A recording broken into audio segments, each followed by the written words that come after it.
about it. I always thought that I had to have like $100,000, $200,000, $500,000 saved up in order to buy projects like this, or in order to fix homes up like this and tear this wall up. I didn't know what the actual expenses were, right? I didn't know that I didn't have to have all the money. I could have a little bit, control the project, and then I can bring in leverage. I can bring in partnerships, which allowed me to do more. I thought maybe I'd have to work like 40 hours a week on the house. I'd have to personally tear out the carpet. I'd have to put in the tile, or I'd have to find people that would, and then it was like too expensive for me to do. Well, I kind of dispelled all that. I realized, hey, after I started learning these tips and these tricks, I knew that at that point, I didn't have to do all the work. I didn't have to do any of the work. All I had to do was get the property under control. I controlled the asset, and now what I'm able to do is I'm able to get into projects like this and take influencers and speakers and trainers and do that. So once a week, I bring influencers through properties like this. Once a week, I take the sales coaching students that I have, and I bring them through and say, hey, look, as you're making more money in your business, as you're making more money as a speaker, as an influencer, as an internet marketer, take some of those resources, 10% if anything at all, and learn to leverage them into long-term assets that are passive for you, right? Passive assets. Now, I know a lot of people say, look, dump money into your business and keep throwing money into your business, but think about that. You can continue to throw money into your business and grow it and grow it and grow it, but we all know you have to continue to also innovate and grow your wealth.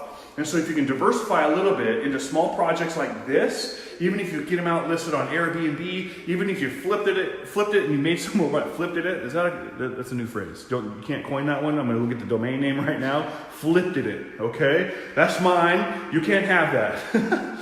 Anyways, but I bring these entrepreneurs through projects like this so they can get an opportunity to see exactly what it takes to take the current income that they have, where they're at in their station, and always have that foundation of wealth. Like even if you're listening on Airbnb and being completely passive, have an Airbnb do all the work for you, that's the biggest part about this project, okay? So as we get through here, we're coming outside with a bunch of people who are gonna come through. What's up? Bringing the little ones.